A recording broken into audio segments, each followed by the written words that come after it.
안녕하세요. 오늘 저희와 함께 깊이 파볼 내용은 최근 경제의 큰 흐름, 특히 한국, 그리고 원유 시장, 또 미국 증시와 금리, 요 부분을 좀 집중적으로 분석한 자료입니다. 네, 안녕하세요. 당신에게 가장 중요할 만한 정보가 뭘까? 또 투자 관점에서 뭘 봐야 할까?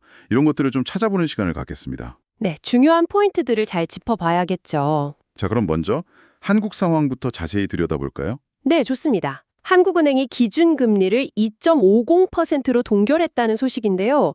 근데 이게 그냥 동결은 아니고 앞으로 좀 내릴 수도 있다 이런 신호를 보냈다 이렇게 해석해야 하나요? 네, 바로 그 점이 어, 핵심이라고 할 수 있습니다. 겉으로는 동결인데 그 발표 내용을 좀 자세히 보면요. 뉘앙스가 약간 달라졌어요. 아, 뉘앙스요. 네, 국내 성장세가 좀 둔화되고 특히 내수 소비가 영 힘을 못 쓰는 것 같다. 이런 우려가 좀 묻어나거든요.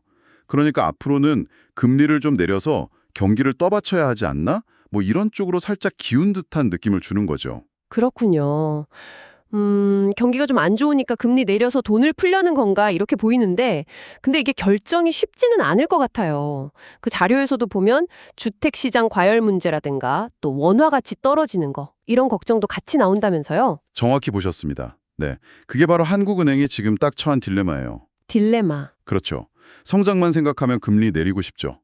근데 섣불리 내렸다가는 안 그래도 불안한 주택시장에 기름 부을 수도 있고 또 원화 가치가 더 떨어지면 수입 물가가 오르잖아요. 이런 부담이 있는 거죠. 아, 정말 어렵네요. 그래서 금리를 내릴 가능성은 여론은 돋는데 그렇다고 시장이 기대하는 것처럼 막 빨리 혹은 큰 폭으로 내리기는 좀 어렵지 않겠냐 이런 신호로 봐야 합니다. 그러니까 통화정책 카드를 쓸 수 있는 공간, 뭐 룸이라고 하죠. 그 룸이 아주 넉넉하지는 않다 이렇게 보시면 돼요. 정말 그 외줄타기 하는 느낌이네요. 성장과 안정 사이에서 균형 잡기가. 와, 그럼 이런 한국은행의 고민, 이게 당신의 투자 전략에는 어떤 의미가 있을까요? 금리 인하 기대감이 슬슬 나오면 아무래도 내수 소비 관련주나 뭐 배당 많이 주는 주식 아니면 리츠 같은 부동산 투자 회사 이런 데가 좀 좋아 보일 수 있겠네요. 네, 그런 시나리오 충분히 생각해 볼 수 있습니다.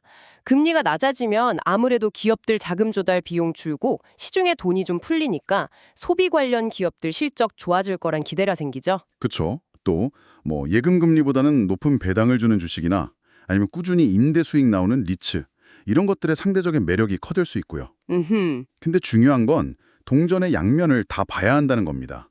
만약에 원화 약세가 너무 심해지거나 주택 시장 불안이 커지면요. 그럼 이제 금융 시스템 전체가 좀 불안해질 수 있다는 우려가 나올 수 있거든요. 아, 그럴 수도 있겠군요. 특히 그 레버리지, 그러니까 빚을 많이 쓴 기업이나 자산들, 이런 데는 금리 변화나 시장 불안에 더 취약할 수밖에 없어요. 그렇죠. 부채 많은 곳들. 네. 부채 비율 높은 기업이라든지, 뭐 대출 많이 끼고 산 부동산이라든지 이런 것들은 좀 더 신중하게 봐야 합니다.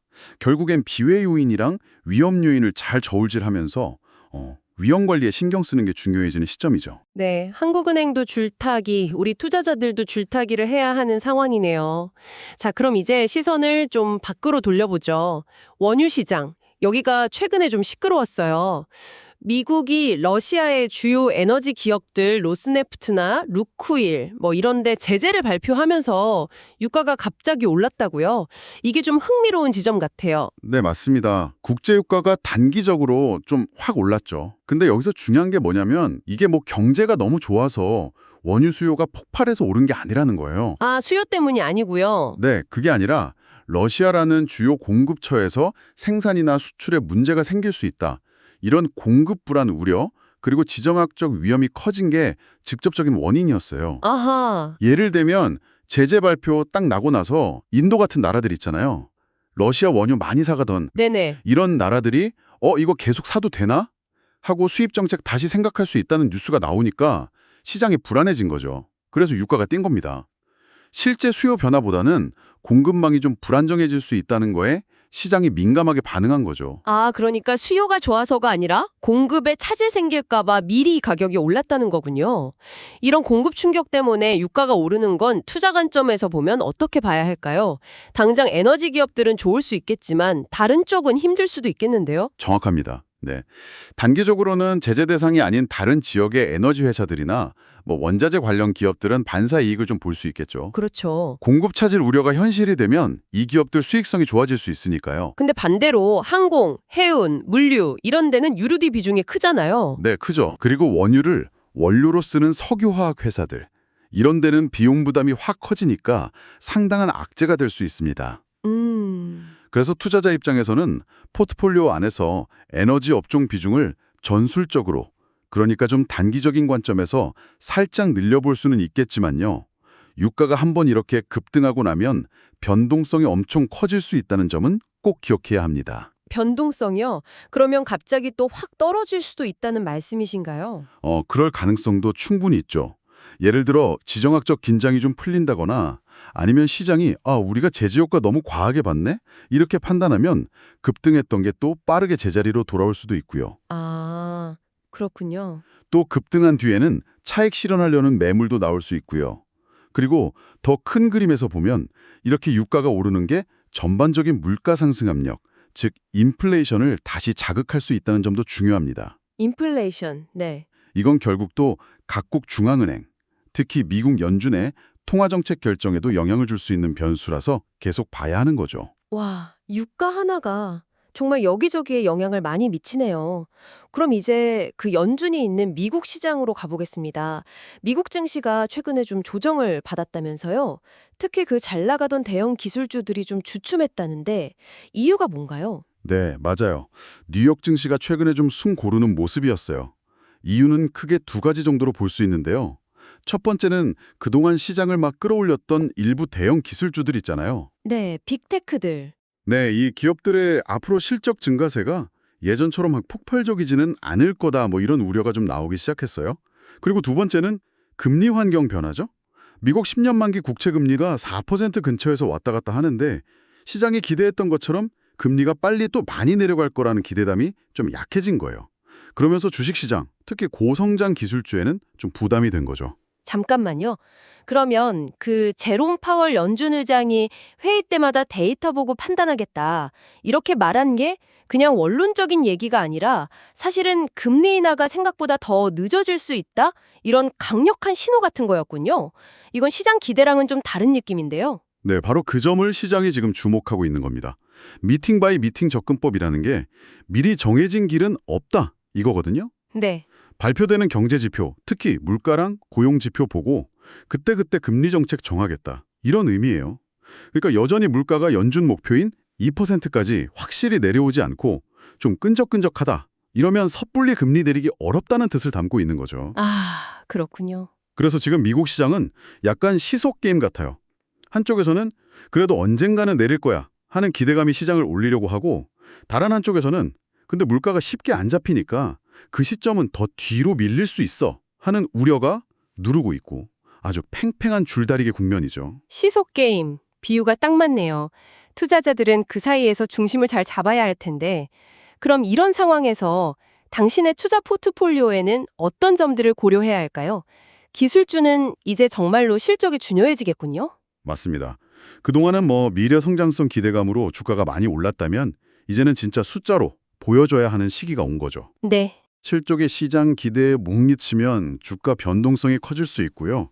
반대로 이런 좀 불확실성이 높은 시기에는 이익 구조가 좀 안정적이고 꾸준히 현금으로 만들고 또 주주한테 배당 줄 여력이 있는 기업들, 그러니까 소위 말하는 퀄리티 주식들이 방어적인 관점에서 좀 더 매력적으로 보일 수 있습니다. 퀄리티 주식. 네.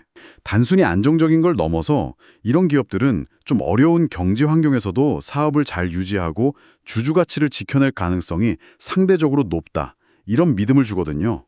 금리 인하가 늦어지면 늦어질수록 이런 기업들의 가치가 더 부각될 수 있겠죠. 자, 그럼 지금까지 분석한 한국, 원유, 미국 시장, 이 흐름들을 다 모아서 당신의 투자 지도에는 이걸 어떻게 그려 넣어야 할까요? 각 시장 상황을 종합해서 어떤 방향으로 가야 할지 정리가 좀 필요해 보이네요. 나 지금까지 얘기한 걸 바탕으로 몇 가지 핵심 전략 방향을 좀 정리해 볼 수 있을 것 같아요. 먼저 한국 시장인데요. 금리 인하 가능성은 분명히 내수 관련 업종이나 배당주에는 긍정적인 신호죠. 네. 하지만 동시에 존재하는 그 주택시장 불안정성, 높은 가계부채, 또 원화 약세, 이 위험 요인들을 반드시 같이 봐야 합니다. 그래서 너무 빚이 많은 기업이라든지 레버리지를 많이 쓴 자산 투자는 좀 신중해야 하고 비중 조절이 필요해요. 오히려 원화가 약세일 때는 수출 대기업들이 가격 경쟁력 면에서 좀 유리할 수도 있고요. 아, 그렇죠. 수출 기업. 네. 그리고 포트폴리오 분산 차원에서 해외 자산 투자를 고려할 수도 있는데 이때는 원화 가치 변동에 따른 위험, 이걸 줄이기 위한 환헤지 전략을 꼭 같이 고민해야 합니다. 환했지요? 네, 환율 변동 위험. 네. 그 환율 변동으로 손해 볼 가능성을 미리 막아두는 거죠. 다음으로 원유 시장은 지정학적 위험이라는 변수가 크게 작용하고 있잖아요. 단기적으로 에너지나 원자재 관련 업종에 전술적으로 접근하는 건 가능해요. 하지만 유가 상승이 바로 비용 증가로 이어지는 항공, 물류, 화학 같은 업종은 좀 보수적으로 보는 게 좋겠습니다. 유가 변동성이 워낙 크니까 에너지 관련 투자는 좀 긴 호흡보다는 짧은 호흡으로 접근하는 게 나아 보이고요. 단기적으로. 네. 마지막으로 미국 시장에서는 기업들의 실제 실적하고 또 금리 변화에 대한 시장의 민감도가 아주 높아진 상황입니다. 그러니까 개별 기업 이익 전망이랑 거시경제 변화를 같이 봐야 해요. 만약에 연준의 금리 인하 시점이 시장 기대보다 더 늦춰진다. 그러면 아까 말씀드린 것처럼 이익의 질이 높고 배당 여력 있는 퀄리티 주식들이 상대적으로 좀 안정적인 대안이 될 수 있습니다. 기술주는 실적 개선이 눈에 보이기 전까지는 주가 변동성을 좀 염두에 둬야 가고요. 네. 말씀하신 내용을 딱 뒷받침하는 것처럼 그 공유해 주신 자료에서도 단기, 중기 전략을 나눠서 제시하고 있더라고요.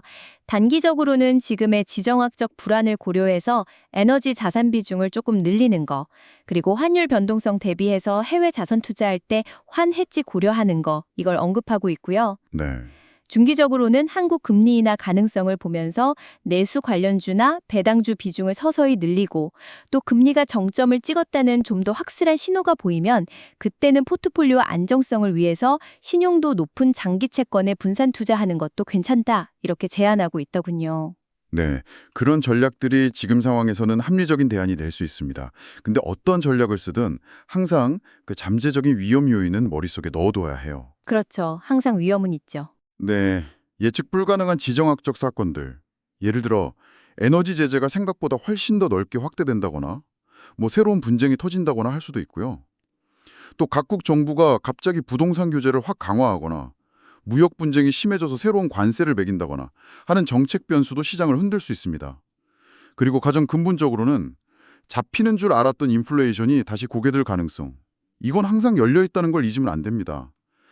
이런 잠재적 위험들을 계속 점검하고 대비하는 자세가 필요하죠. 오늘 분석을 쭉 종합해보면 당신이 앞으로 시장을 읽는 데 있어서 중요하게 봐야 할 핵심 나침판은 크게 세 가지 정도로 요약할 수 있겠네요.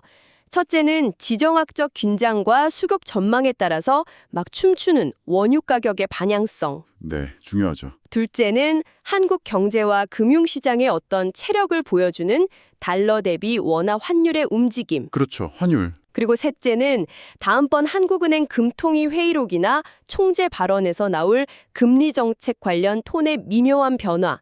이 세 가지가 앞으로 시장 전체 방향뿐만 아니라 어떤 산업으로 돈이 몰릴지, 즉 섹터 로테이션의 향방을 결정짓는 아주 중요한 열쇠가 될 것 같습니다. 시장의 미래를 뭐 정확히 맞춘다는 건 불가능에 가깝죠. 수정 구술 같은 건 없으니까요. 그렇죠. 하나는 오늘 저희가 같이 살펴본 것처럼 다양한 데이터나 정보의 흐름을 분석하고 그 안에 숨겨진 의미를 읽어내면 시장이 어디로 갈지에 대한 중요한 힌트는 얻을 수 있습니다. 오늘 정리한 한국, 원유, 미국 시장의 주요 동향과 핵심 변수들, 이걸 바탕으로 당신의 현재 투자 포트폴리오를 다시 한번 점검해 보시면 좋을 것 같아요. 네, 점검. 네, 혹시 특정 자산에 너무 많이 쏠려 있지는 않은지, 예상 못한 충격에 대비한 위험 관리는 충분한지 한번 확인해 보시고요. 그러면서도 시장 상황 변화에 따라서 새롭게 나타나는 기회가 보일 때는 또 과감하게 움직일 수 있는 그런 유연한 자세를 갖추는 것이 지금처럼 불확실성이 높은 시대에 효과적인 대응 전략이 될 수 있습니다. 마지막으로 조금 더 깊이 생각해 볼 만한 질문을 하나 던져드리고 싶습니다. 오늘 봤듯이 한국의 통화정책, 미국의 금리 결정, 또 국제 유가 같은 요인들은 서로 막 복잡하게 영향을 주고 받잖아요. 네, 얽혀 있죠. 근데 만약에요, 시장의 일반적인 예상과는 다르게 한국과 미국의 정책 방향이 엇갈리는 상황, 그러니까 정책의 비동조화가 발생하면 어떨까요?